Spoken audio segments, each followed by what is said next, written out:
ready for the excellent picture with Farizal Amir. Oke, Farizal Amir.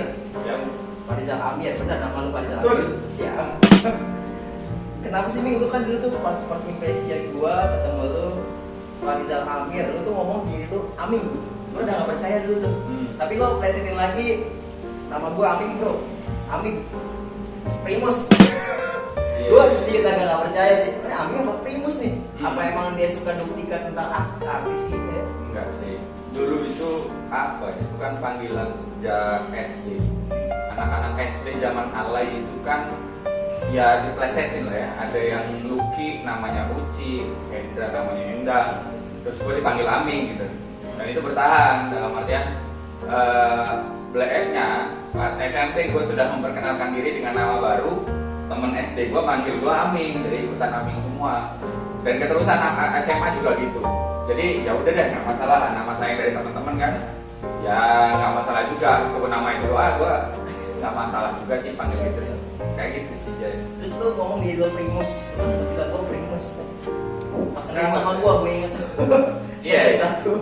Gue selalu mengguyoni teman-teman gue dengan Primus. Kan dulu tuh, karena dulu Primus itu dia artis, posisinya artis yang terkenal dan ganteng dan apalah begitu ya. Jadi Primus Jember, wah ini orang kerennya Jember gitu lah. Itu untuk lebih dekat ke teman-teman gue aja kan. Di awal-awal sok-sok kenal itu kan pers gitu kan. Kalau kita kenalan pas masih asrama gitu kan. Dan yang paling gue ingat adalah pas asrama itu lu adalah seorang penjual donat. Oke. Asrama lu C2 di bawah, gue di C3 tengah-tengah. Dan suara lu tuh kan kedengeran sendiri coy. Setiap pagi. Iya. Jadi tukang donat jadi Nostalgia. Wapresma. Iya. Bener kan Wapresma dulu? Betul. Wapresma IPB 2017. 2017. Oke. Gimana Ming ceritanya tuh jadi bener dong jadi tukang donat? Iya.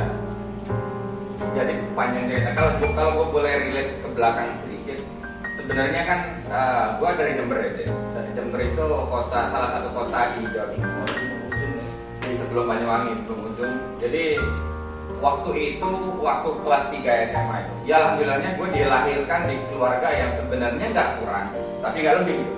Pas, dalam artian pas lah gitu. Tapi posisinya ketika gue mau kuliah itu sedang ada PHK besar-besaran di perusahaan bapak, bahkan tutup, perusahaannya bangkrut gitu ya, ada di PT Kertas Secas ini di apa namanya di sensor atau terserah.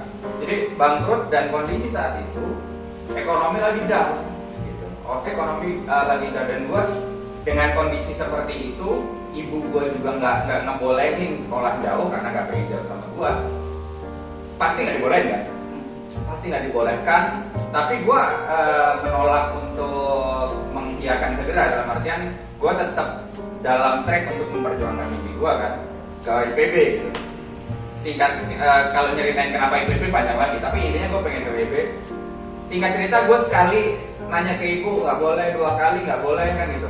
Nah ketiga kali ini gue lebih serius, dalam artian dalam mengutarakan mimpi gue ke ibu gue itu gue lebih serius. Gue mempersiapkan waktu itu gue sampai ke warnet gitu kan ya, nyiapin kenapa sih harus di IPB gitu kan, beasiswanya, peluang kerjanya dan sebagainya. Gue tulis semua tuh, gue print, Bismillah tuh, jangan aja. Ya Allah, kalau emang ini yang paling oke gitu ya, ya berarti yang terbaik IPB. Akhirnya Bismillah, gue bilang ke ibu gue gitu ya, terus ya biasa namanya ibu kan masih bingung, tapi gue bikin penawaran begini sama ibu. Bu, pertama ya, yang gue tawarkan adalah soal kalau keterima, ya kan?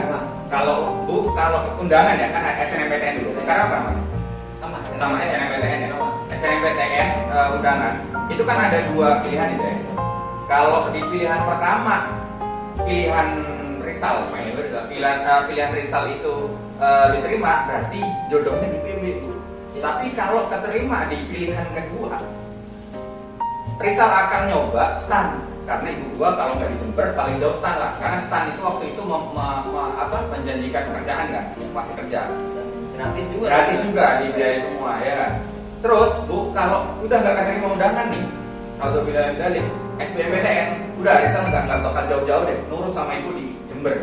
Itu penawaran pertama gua. Yang kedua adalah bu, Rizal janji biayai atau mungkin modalin deh di semester 1 aja. Setelah itu bisa nggak akan minta uang lagi. Gitu. Jadi gue sudah berazam seperti itu karena gue sadar diri keluarga itu sedang di posisi yang nggak baik. Tapi gue sadar diri juga apa yang gue perjuangkan itu akan memperbaiki kondisi keluarga gue nantinya dan akan lebih besar manfaat gue yang akan gue hasilkan di masa depan. Itulah kenapa gue terus memperjuangkan itu dengan itu. Dan alhamdulillah sekarang gue sudah mulai melihat hasilnya. Belum maksimal, tapi gue melihat hasilnya.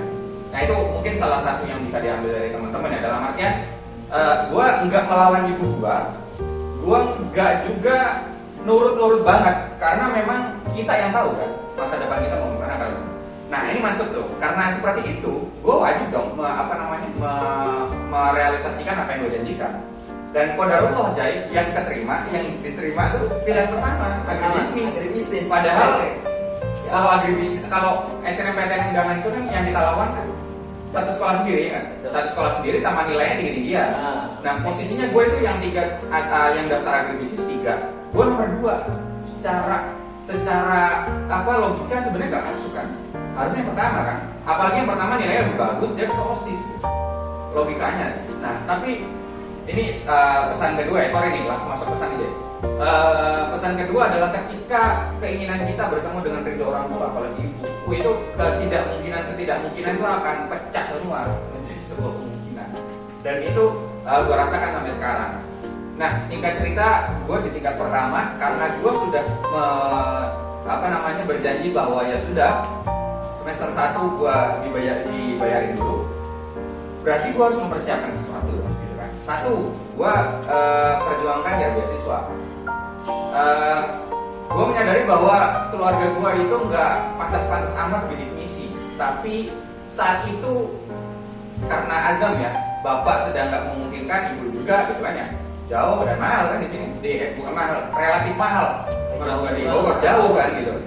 Gue harus meyakinkan ibu gue dan bapak gue untuk gue bisa survive, aman gitu. Jadi kita terkesan aman gitu. Nah ini gue coba bidik misi. Karena bidik misi yang pertama itu di SMA aja. Yang kedua, gelombang kedua gue nyoba dan gak kena. Itu kondisi masih jual donat? Masih jual donat. Nah, jual donat itu adalah survive aja gitu kan. Gimana ya, karena emang kita butuh duit ya. Butuh duit, uang saku yang apa adanya. Jadi kita jualan aja. Ya kan ada peluang, ya ada namanya Ibu Bayu, gue kenal tuh penjual donat sampai sekarang itu kenal gitu karena dulu jual, gak cuma donat kan, kita jualan nasi bungkus juga kan, nasi bungkus juga. Dan gue waktu itu kan RT juga, RT itu ketua lorong ya, ketua lorong. Jadi udah RT harusnya nurut sama pengawas kan, namanya senior resident, tapi gue malah jualan gitu. Jadi banyak perjuangan yang menarik lah dulu. Ya kalau ditanya kenapa, gimana ceritanya jualan ya karena kebutuhan. Gue harus jualan, tapi dengan jualan itu gue kenal satu asrama dan bahkan hampir semua asrama gitu yang gue jualin gitu kan ya. Itu menarik gitu. Jadi ya begitulah. Ditanya kenapa jualan? Karena butuh. Suka nggak suka sebenarnya. Gue nggak. Akhirnya di tingkat kedua gue menemukan gue kayaknya nggak jualan gitu. Akhirnya gue mengelola SDM, baru masuk organisasi dan seterusnya. Karena dari SMA SMP memang sukanya ternyata di situ. Kayak gitu aja sih jadi. Oke Min, lo berarti dari zamannya yang jual donat, kondisi lu tunggunya beasiswa ya? Benar beasiswa itu pas jual Awal lupa sih, tapi pastinya gue jualan dari awal. Dari awal dan ketika dapet beasiswa pun tetap jualan. Jadi lanjut. Karena beasiswa BPC itu kan 600.000 sebulan atau 3.600.000 per 6 bulan.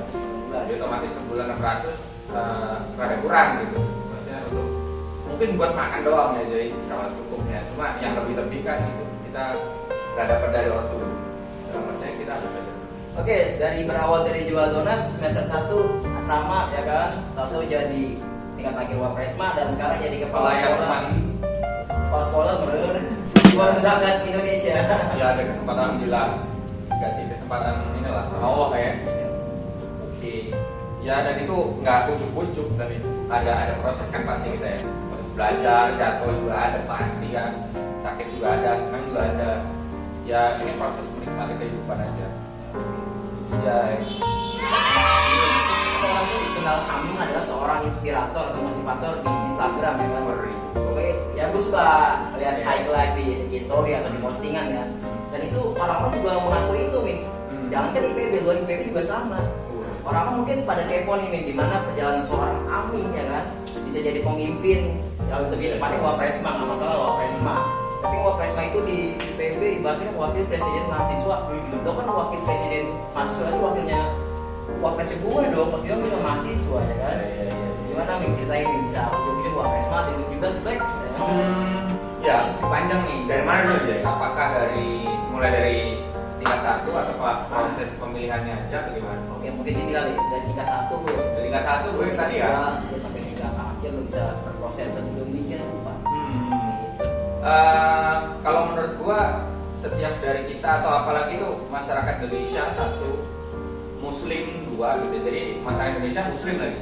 Itu punya yang namanya gen penjuang. Jadi Muslim itu kan memang dari awal berjuang. Memperjuangkan hak-hak atau agama Allah gitu yang benar. Terus Indonesia pun begitu. Dari zaman dulu juga berjuang memperjuangkan kemerdekaan gitu.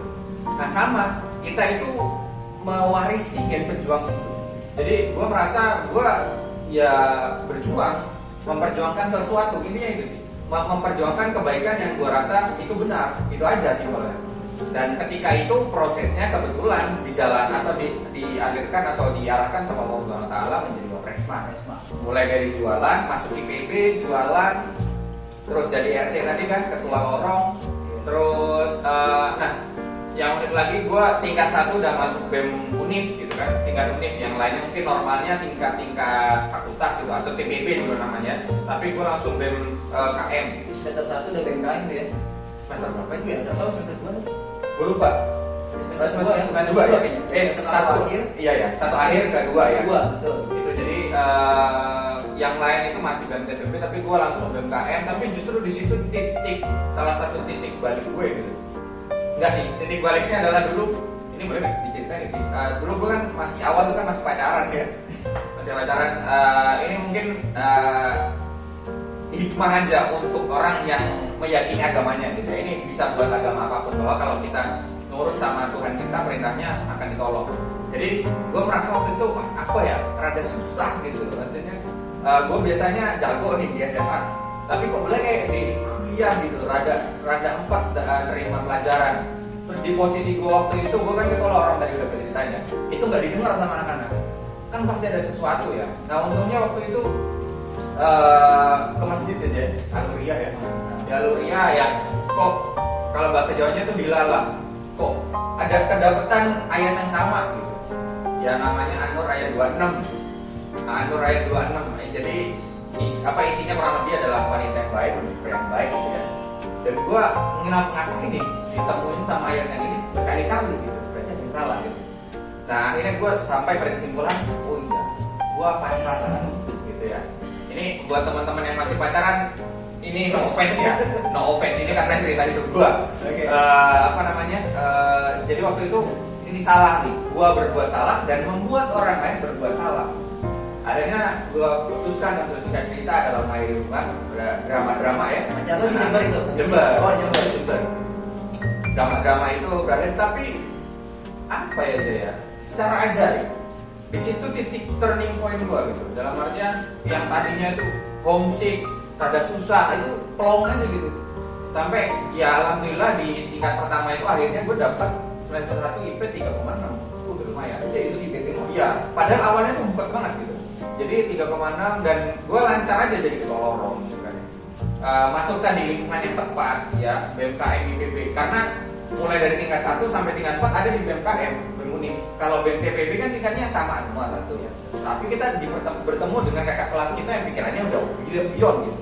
Jadi terbuka banget ya. Jadi mungkin tips dari untuk teman-teman tadi, satu pasti perjuangkan nilai-nilai agama ya, karena itu yang akan benar-benar menolong kita. Yang kedua adalah cari lingkungan yang pas gitu.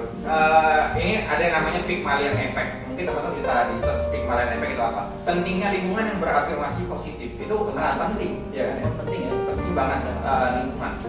Lingkungan yang toksik ya. Iya, yang toksik. Itu bisa melanjutkan kita. Itu tingkat 1 gue di situ. Tingkat kedua gue masuk BEM fakultas jadi kadep. Ini sama kayak Jaya dulu. Apa namanya? Tingkat 2 gitu ya. Maksudnya tingkat pertama di fakultas tapi udah jadi kadep gitu. Kepala departemen di BEM waktu itu, BEM Fakultas Ekonomi Manajemennya IPB, jadi kadep Kesos gitu ya. Itu awal gue di eksekutif, dalam artian awal mulanya gue menyadari bahwa oh ini gue nih kehidupan gue ini adalah pengelola manusia gitu. Gue itu orangnya organisatoris dan sebagainya. Jadi di situ gue sudah stop jualan tuh jadi, karena gue rasa gue lebih maksimal total di situ. Tapi alhamdulillah kan dapat bidik misi dan gue dapat lagi beasiswa yang kedua namanya Rumah Kepemimpinan. Mungkin teman-teman beberapa ada yang tahu. Jadi dua namanya RK. Kalau dulu PSDMS. Ya, jadi asrama gratis, pembinaan gratis, terus duit dari bidik misi. Jadi lumayan lah gitu, untuk pemain. Dan gue tadi ya menepati janji gue ke ibu sama bapak untuk tidak minta lagi uang. Meskipun orang tua pasti mikir sesekali ngirim ya gue terima supaya nggak kepikiran gitu ya. Itu aja. Jadi tingkat kedua gue di situ di BEM. Terus tingkat 2 juga kena beasiswa. Tingkat ketiga itu ini yang menarik juga nih, hampir jadi ketua BEM jadi. Hampir jadi ketua BEM waktu itu. Tapi karena ada 4 orang temen gue di jurusan bilang gitu ya, ini kayaknya itu cocok atau IPA butuh deh gitu, sesuatu di IPA. Waduh, IPA itu ini ya, apa namanya, himpunan mahasiswa ya, himpunan Himpro-nya agribisnis jurusan gue. Akhirnya gue pasti oro dong ya. Akhirnya gue memutuskan untuk masuk ke IPA dan menyalonkan diri gue jadi ketua. Padahal gue nggak pernah main di dalam artian nggak pernah aktif di kegiatan jurusan, tapi tiba-tiba jadi ketua gitu. Karena tadi gue percaya ada orang-orang yang percaya dan ternyata banyak. Meskipun juga yang rival gue juga ada gitu. Akhirnya ya singkat cerita proses panjang rada alot, tapi jadi ketua. Jadi di tingkat ketiga gue jadi ketua Himpro agribisnis tingkat ketiga. Jadi mulai dari tingkat kampus, fakultas, tingkat 3 di jurusan. Nah, jadi gue sudah merasakan segala tingkat itu di kampus. Terus tingkat ketiga juga gue jadi bapaknya anak-anak Jember di Bogor jadi kalau di setiap kampus gede kan pasti ada rantau-rantau ya. Dan anak-anak Jember berhimpun jadi satu komunitas namanya IMDB. Itu komunitasnya anak Jember di sana lah. Gue jadi ketuanya. Ya kalau itu nggak struktural sih, tapi lebih ke kekeluargaan. Karena gue menjaga anak-anak IMDB di sana kan, adik kelas, teman saya ini. Kalau ada yang kurang makan kita bantu bareng. Kalau ada maulutan kita kumpul gitu. Itu keluarga banget di Bogor. Jadi tingkat ketiga itu gue jadi ketua Himpro sama ketua muda. Double ya? Double Tua coy. Dan ya segala aktivitas lah ya, kuliah pasti, di beasiswa pembinaan pasti. Nah tingkat keempat gue rasa gue udah cukup nih gitu, karir-kariran organisasi-organisasi yang di kampus lah gitu ya. Tapi ya tadi ternyata ya Allah menakdirkan lain ya. Pak Haji ya, presma saya waktu itu datang untuk tanya, ini gimana kalau tadi jadi presma pasangan sama bulan, ngapain dulu? Maksudnya kan yang lain banyak gitu, tapi dia sudah menceritakan prosesnya, value-nya oke gua tangkap, dan pasti telepon ibu waktu itu ya, karena ibu mengendaki kalau bapak, kenapa gua nggak banyak cerita bapak itu orangnya sangat mendukung. Jadi beliau itu sebagai teladan bagi gua, dia cukup menunjukkan teladan gitu, bercontoh, dan gua kalau ada apa-apa juga tanya ke bapak, dan bapak selalu mendukung. Sejauh itu positif. Tapi yang banyak pikiran kan ibu gitu. Ibu tuh pengen segera lulus deh, segera kerja gitu kan ya. Sedangkan kalau BMPM pasti mundur istilahnya, pasti mundur. Jadi rada berat. Dan ini nggak boleh lagi. Gua nggak mundur gitu aja. Akhirnya gue minta tolong terus saya untuk telepon ibu, gak bujuk gini. Ya udah bu, akhirnya dosen gua secara nggak langsung menjanjikan, ya bu, insya Allah Amir SPP-nya kita tanggung. Jadi di setelah mundur sih, tapi ditanggung sama dosen. Jadi saking ya alhamdulillah ada hubungan baik sama dosen itu, akhirnya ya singkat cerita tadi ya, kalau keinginan kita dan ridho orang tua dapat itu kepilih lagi dari Wapresma, prosesnya panjang. Jaya juga kita bareng-bareng bagi uang. Jaya dulu kan menteri Jakda gitu ya. Saya di Wapresmanya, kita banyak proses yang mendewasakan dan seru, dan itu sangat gua rasakan hari ini tadi karena keinginan kita bertemu ridho orang tua ya, itu lanjut banget. Dan alhamdulillah lah, sampai sekarang gue diamanahkan jadi tadi di Sukanjaya, kepala sekolah Amil ya, Indonesia di Forum Zakat. Jadi sekolahnya Amil Indonesia lebih bosnya ya, enak. bos ini kan? Enggak, bosnya ada lagi. Ada lagi. Gua kepala bagian. Gaming itu panjang juga kan proses itu ya. Proses orang Amin dari tingkat 1 sampai tingkat 4 yang itu jadi Wapresma dan sekarang jadi kepala sekolah di sekolah Amin ya. Yang sekarang dinaungi sama Forum Zakat. Nah, kadang kan orang kan ada yang nggak tahu ini. Ketika lo berproses, orang kan tahunya nih, wah Amin ya kan, Amin jadi Wapresma di atas lo, dan tahu-tahu Amin banyak DM-an atau banyak banget diskusi segala macam, tapi orang nggak tahu proses gimana ya. Dan mungkin orang juga lebih nggak tahu lagi ketika lo sedang menjabat. Nah, boleh ceritain nggak nih, misalnya kayak lo menjabat jadi Wapresma, mungkin ada masalah apa ya kan, dari akademik atau asal pribadi? Pasti ya, pasti.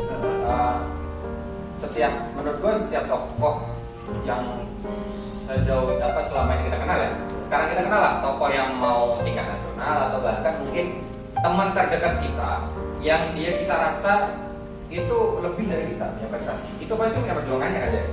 Dan yang kita lihat yang menterengnya aja, nah proses sakit di belakang itu pasti banyak.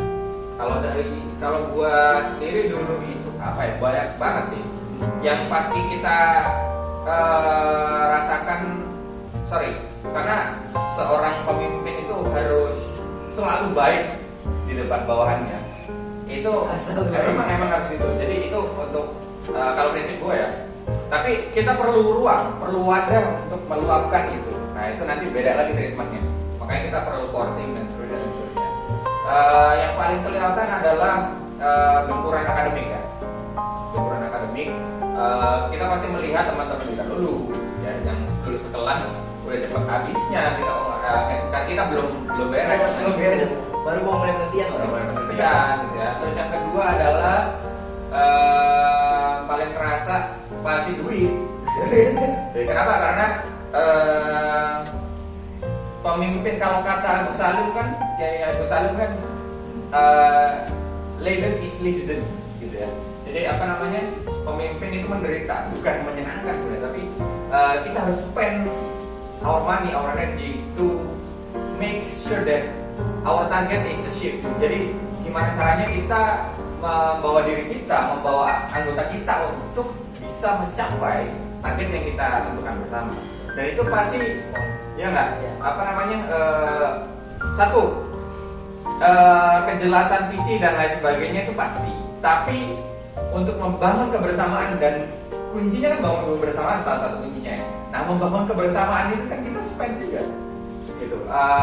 Spend money, misalnya contoh kita harus hadir ketika anak-anak rapat apa, kita tiba-tiba hadir gitu kan, didatengin pemimpin kan senang gitu, gue peduli. Dan pasti kan yang lebih enak bawa martabak kayak apa gitu kan.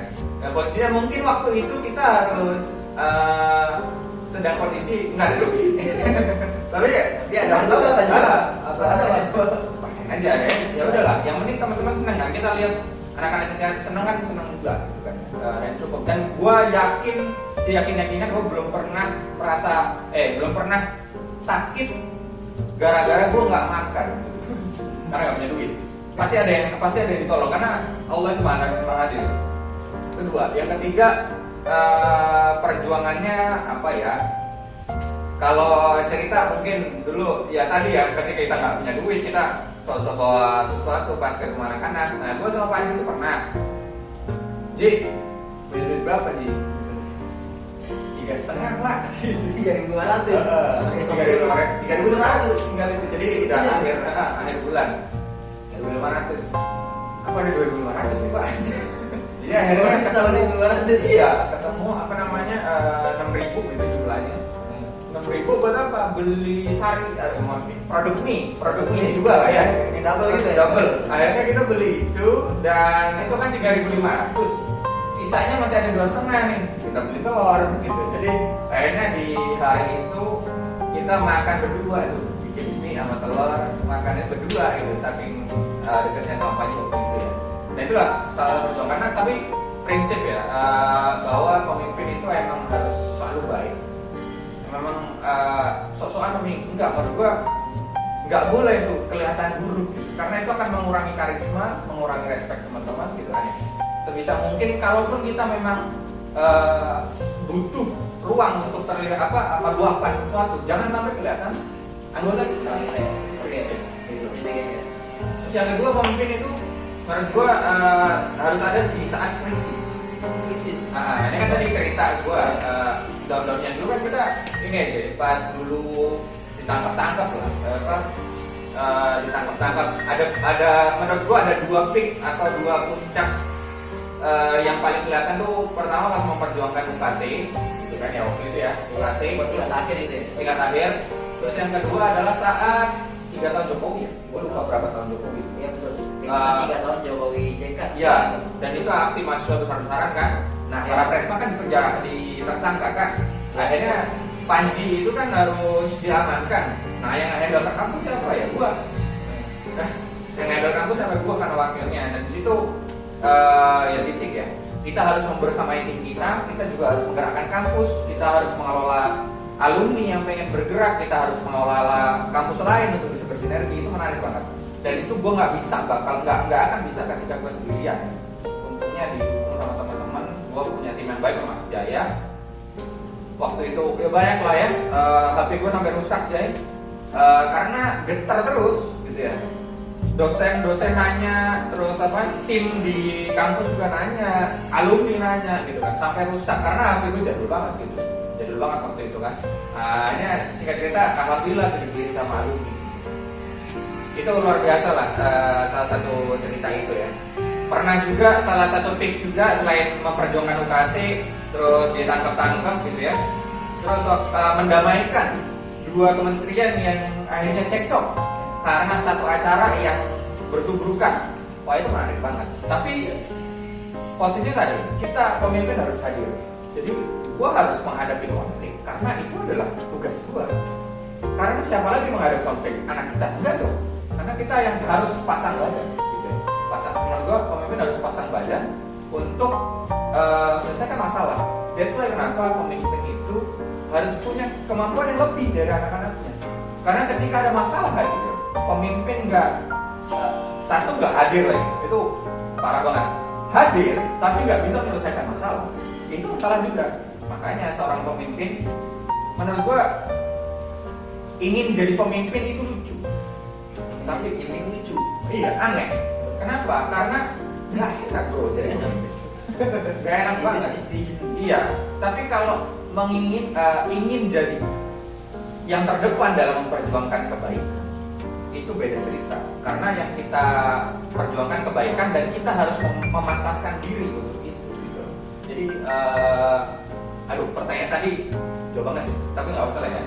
Cerita-cerita tentang kepemimpinan di kampus, ya itu. Jadi menurut gua nggak perlulah pengen jadi pemimpin, gitu. Tapi pengenlah jadi yang terbaik dalam memperjuangkan kebaikan.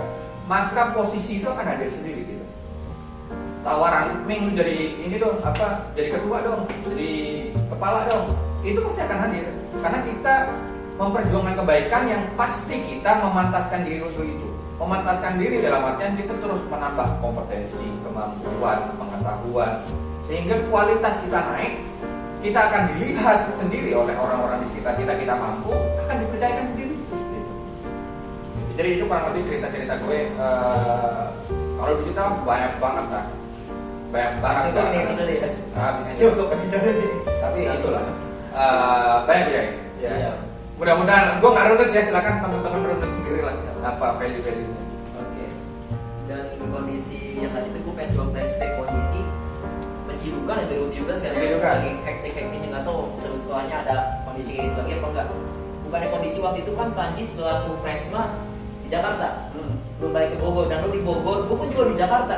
Nah itu kondisinya gimana Ming? Panji waktu itu kan masalah dicari ya, jadi apa namanya? Sangka.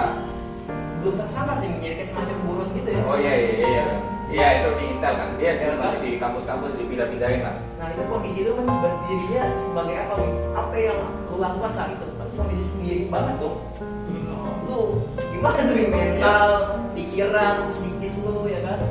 Waktu itu gimana ya? Dalam artian, ya gue menyadari bahwa akhirnya gue yang harus menjadi decision maker, penggerak teman-teman. Jadi gue harus memosisikan diri sebagai pemimpin yang bisa memimpin. Jadi gue pasti waktu itu, Presma, gue harus pertama yang harus dilakukan seorang pemimpin menurut gue adalah mapping, memastikan kondisi. Jadi kita harus tahu kondisi kita, kondisi tim kita, kondisi medan perang kita, gitu kan ya. Kalau kita nggak tahu, ambiar tuh pasti semua. Tapi gue mapping dulu kondisi gue gimana, tim ini di mana. Kan gue bertanggung jawab dengan anak-anak IPB yang ada waktu itu kan di Jakarta kan waktu itu kan ya. Jadi gue mapping, oke, anak IPB di mana aja nih. Anak BEM yang ikut siapa aja, gitu kan ya. Panji posnya di mana, kampus gimana kondisinya. Waktu itu kan udah parah ya, udah apa namanya hektik parah. Ya udah, gue putuskan untuk udah terlalu malam, ya sudah kita bermalam di stasiun dulu. Pagi-pagi kita pulang, kita susun lagi nanti di kampus. Gitu. Tapi gue perintahkan teman-teman di kampus tenangkan kondisi kampus. Kondisinya kayak gini. Yang penting publik pihak kampus tenang dulu deh. Besok baru kita susun strategi dan kita atur lagi.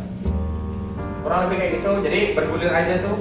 Gue sejujurnya detail-detailnya kurang paham. Tapi pasti besoknya kita langsung gerak tuh. Ya. Nah itu salah satu pengalaman gue juga. Jadi gue itu waktu itu keterima beasiswa atau komunitas lah ya, yang itu ribuan orang pengen, dan gue pengen mulai dari tingkat 1, gue pas banget keterimanya tingkat 4, tapi harus hadir pembinaan selama 5 hari. 5 harinya bareng dengan ciduk-ciduk itu. Jadi gimana? Akhirnya ya gue ikut sehari tapi nggak bisa ditinggal kampus belum mengundurkan diri. Nah itu poin berikutnya tentang memimpin, pasti harus kita harus berkorban ya. Ya kepentingan diri kita harus nanti dulu deh, yang lain dulu gitu. Jadi itu hektiknya gue lah waktu itu ya. Terus untungnya gue punya tim yang oke, dalam artian karena mereka bekerja sama gue ya udah, karena udah gue mapping kita harus ngapain gue tahu, gue gerakan tim lu ngapain gitu kan ya. Ada yang datang gue hadepin, kalau gue nggak bisa ya yang lain termasuk Jaya, waktu itu Jaya dan beberapa kepala, kalau ini kita kalau gue nggak ada tolong di backup gitu. Jadi kita waktu itu gue atur sedemikian rupa sehingga nggak ada yang luput, sebisa mungkin nggak ada yang luput, karena kalau nggak kita persiapkan kan kondisinya seperti itu ya. Jadi chaos banget. Kita harus sedetail mungkin dan seefektif mungkin sampai akhirnya alhamdulillah Panji kembali lagi ke tim kita, normal lagi. Tapi itu kalau menurut gua, kalau ada orang yang menginginkan diri jadi pemimpin karena dia melihat orang-orang yang jadi pemimpin itu populer, disukai orang, itu kan hasil sakit karena dia berhasil menyelesaikan banyak masalah. Tapi kalau lu nggak siap menghadapi masalah, lu jadi pemimpin, lu malah malah hancur gitu. Makanya fokusnya bukan jadi pemimpin, tapi memantaskan diri untuk bisa bermanfaat di masalah itu Jai. Satu kata yang gua tangkap dari lu adalah itu bisa bilang wow di kondisi. Nah itu kan cerita ya. Alhamdulillah. Dan menurut gua lebih bersyukur lagi karena Allah itu kan tingkat 4. Proses gue bisa menyelesaikan itu kan gue lalui tingkat 1 sampai 3 kan. Dan itulah gue bersyukurnya Allah mempertemukan banyak proses ke gue sehingga tingkat 1 sampai 3 gue terbentuk, tingkat 4 gue siap menghadapi masalah. Dan sekarang pun gue menghadapi banyak proses untuk menyelesaikan masalah di masa depan menurut gua. Makanya sekarang gua fokus untuk memantaskan diri aja. Kalau bahasa bijaknya gini aja, pemandangan itu kalau terlalu cepat nggak kelihatan, ya.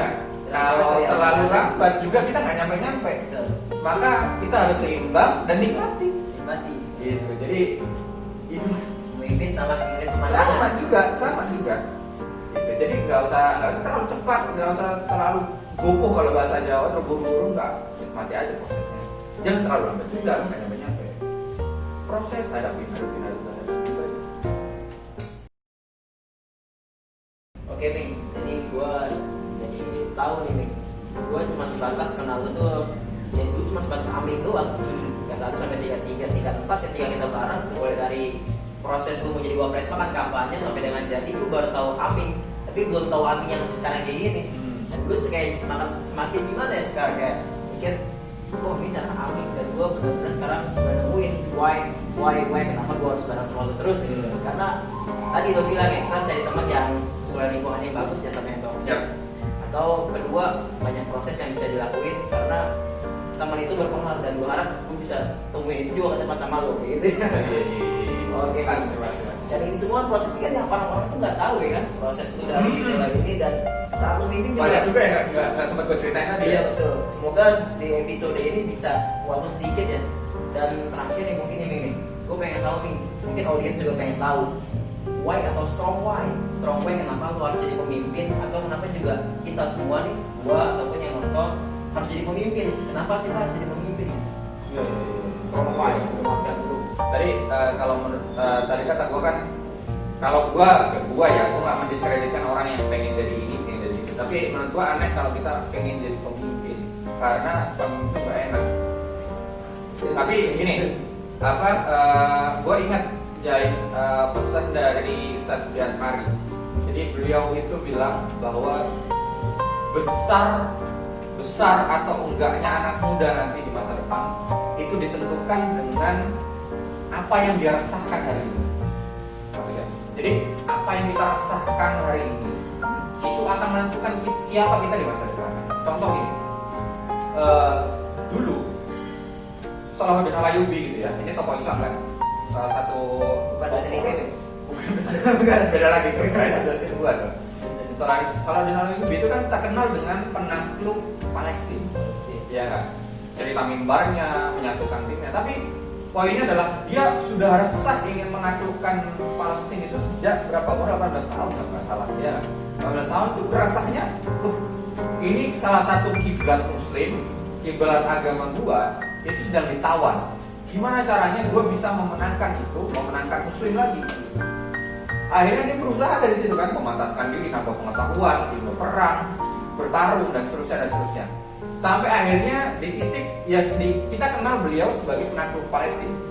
Tapi tahu nggak, rentetan sebelum dia menaklukkan Palestina itu dia menaklukkan banyak hal. Jadi pertama, tadinya itu kampus Al Azhar Kairo, kan Palestina itu lewat Mesir ya, masuknya ya. Nah, dia harus masuk lewat Mesir dan harus dipercaya oleh orang-orang Mesir. Akhirnya proses panjang itu dia lewat kerajaan dan seterusnya. Yang tadinya Mesir itu, Al-Azhar itu dulu Syiah, tapi dia masuk dan tidak tidak serta-merta memerangi, tidak, tapi dia masuk. Akhirnya dia memperbaiki agama di Mesir, di Al-Azhar, di orang-orang Mesirnya, sehingga dia dipercaya, ya, dipercaya oleh orang Mesir, dapat kekuatan dari Mesir, dan akhirnya dia gerak ke Palestina dan akhirnya memenangkan Palestina. Poinnya apa? Besar atau enggaknya keresahan kita hari ini itu akan menentukan siapa kita di masa depan, dan secara nggak kerasa ya, ketika kita mencapai apa yang kita rasakan nanti, sudah banyak hal-hal besar yang kita lakukan secara nggak sadar. Menurut orang lain itu hal besar, tapi menurut kita biasa aja. Yang besar adalah tujuan akhir kita, paham? Jadi kita ingin mencapai Z, tapi rentetan dari A sampai Y itu menurut orang lain besar, padahal yang besar menurut kita Z aja tuh. Gak kerasa kita udah melakukan banyak hal yang besar. Jadi menurut gue yang poin pertama adalah apa keresahan kalian semua? Apa yang kalian rasakan sekarang? Kalau yang kalian rasakan hanya popularitas, hanya hanya IP, nilai, hanya followers bahkan gitu. kan. Ya kalian harus menjadi itu gitu. Tapi yang kalau yang kalian resahkan adalah bangsa gue gimana ya? Sekarang posisinya bangsa gue udah terancam begini. Atau bahkan kalau bagi yang muslim gitu ya, Rasul sudah menjadikan Konstantinopel dulu, baru Roma. Nah, Roma belum tertaklukkan. Apa yang bisa kita lakukan? Jadi keresahan apa yang kamu punya hari ini harus besar tuh, yang sampai membuat kita itu bergetar gitu, keresahan itu. Ya, kalau gue merasakan hari ini ya pasti agama gue ya, dalam artian gue harus berkontribusi besar untuk agama gue. Gue bercita-cita membantu 1 juta mustahik untuk jadi muzakir. Jadi mustahik itu penerima manfaat yang tadinya kurang mampu jadi orang mampu, dan itu dia hafal Quran. Nah, makanya gue masuk lewat jalur zakat. Ya, forum zakat ini adalah berhimpunnya orang zakat, karena lembaga-lembaga zakat itu ya programnya bantu orang.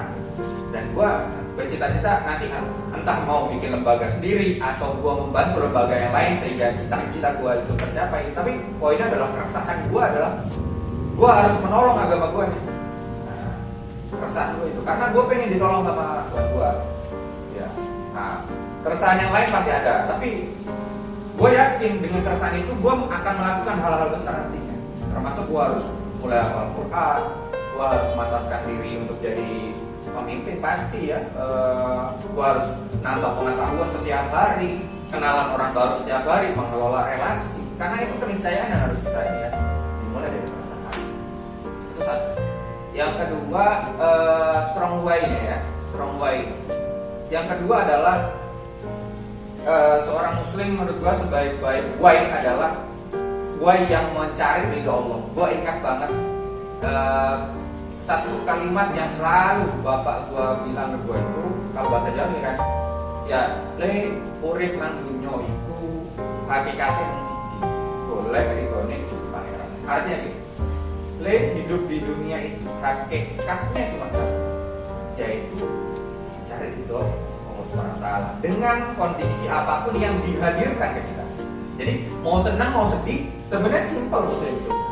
Kondisi sekarang yang kita hadapi sekarang, mau susah, senang, gimana caranya kita bisa bikin Allah ridho sama kita? Kan gitu. Nah, jadi itu yang menjadi penyemangat gua. Jadi gua harus sebisa mungkin mencari ridho Allah. Dan Allah bilang juga di surat Muhammad, "Inna Allah yang surkum."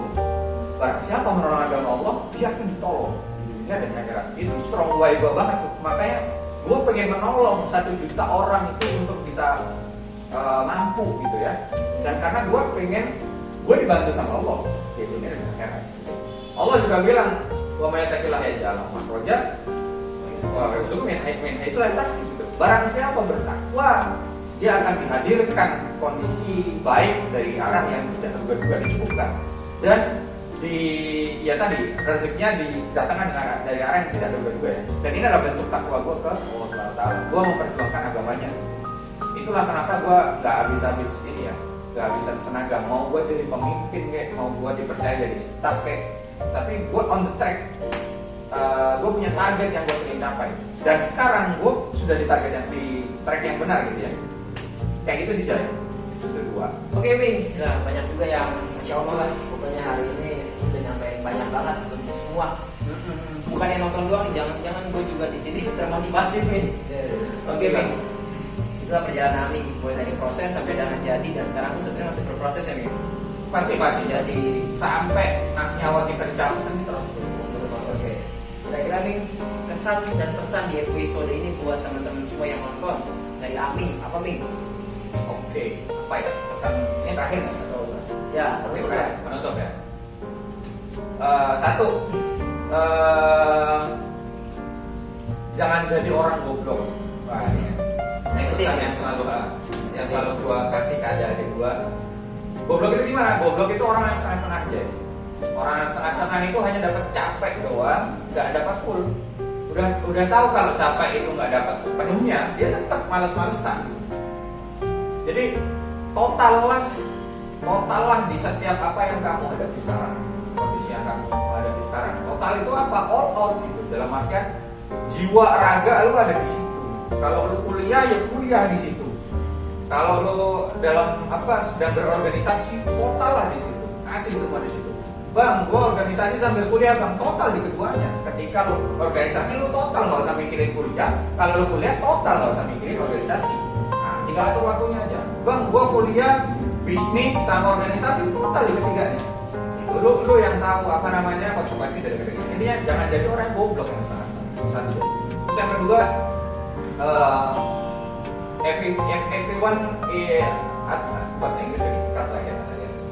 Setiap orang punya perjuangannya masing-masing, perjuangan uniknya masing-masing. Jadi jangan banding-bandingin. Sangat rugi kalau kita membandingkan dengan orang lain. Karena itu perjalanan kita itu unik kita sendiri. Dalam artian hanya kondisi ini yang dihadirkan Allah untuk kita, nggak yang lain.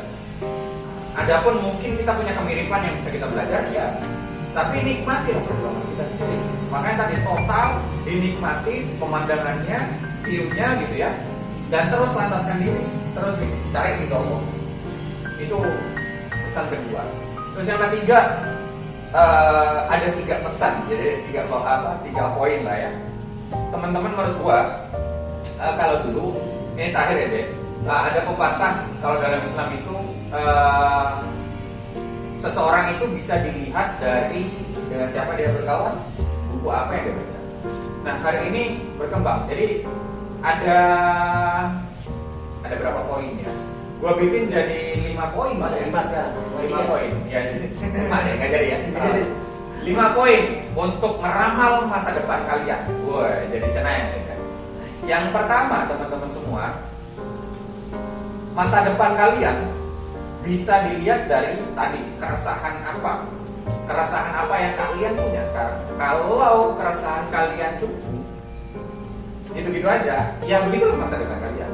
Maka perbesar keresahan kalian, target kalian, dan target ini harus terukur ya. Harus punya ukuran, harus bisa dituliskan. Itu kuncinya. Kalau hanya dipikirkan pasti hati-hati. Kenapa gue bilang tadi 1 juta? Itu angka yang bisa diukur dan itu cukup besar untuk diperjuangkan gitu ya. Jadi punyai target keresahan yang besar, yang terukur dan tertulis. Itulah yang akan menyemangati kita saat down. Kita hilang arah, dia akan kembalikan arah kita dan sebenarnya keresahan target. Yang kedua adalah niat pasti. Ya, niat kita. Karena kalau kita niat karena Tuhan menolong agama Allah gitu kalau gue ya, gue yakin bahwa Allah akan menolong kita. Kalau niat kita salah, ya salah, nggak akan ditolong. Jadi niat ini yang kedua yang harus kita punya, lurusnya niat. Yang ketiga adalah sesuaikan buku. Jadi buku apa yang kamu baca. Saya yang gue yakinin ya, kita hari ini adalah akumulasi informasi yang kita terima dari masa lalu sampai hari ini kan gitu. Kita di masa depan pun demikian. Akumulasi informasi, input informasi yang akan terakumulasi menjadi diri kita di masa depan. Ya. Jadi apa yang kita input dalam diri kita hari ini itu akan menentukan diri kita di masa depan. Buku apa yang kita baca, artikel apa yang kita baca, video apa yang kita tonton, itu menentukan. Jadi selalu punyai list buku yang harus dibaca setiap bulannya, setiap harinya, list video yang harus ditonton. Jadi YouTube itu nggak sekedar scroll, Instagram nggak sekedar scroll. Kalian punya sesuatu yang bisa teman-teman capai. Terus yang ketiga adalah cari tadi yang gue sempat sentil, cari lingkungan yang pas. Lingkungan itu ada teman, ada mentor, nah, ya. Jadi teman dengan siapa kamu berkawan, kamu akan menjadi seseorang.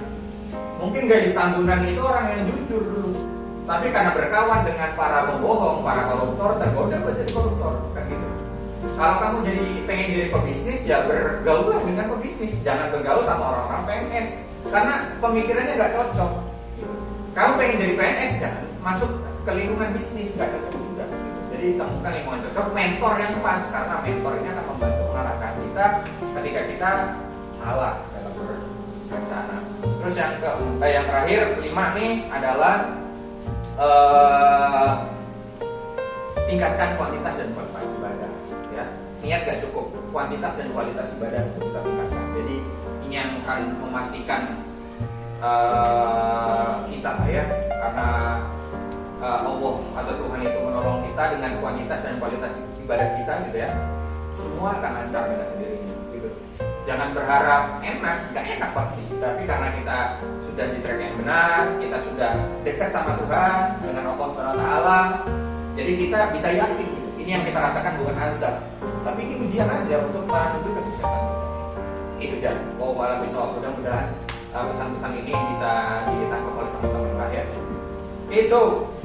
Oke, Ming. Thank you, Ming. Adi sudah mau ngisi episode ini, Ming. Siap. Ini episode perdana sebenarnya di YouTube channel. Oke. Perdana itu ya? Iya. Jadi gue kayak benar-benar mengenal Aming secara utuh, secara kafah kalau bahasa Islam.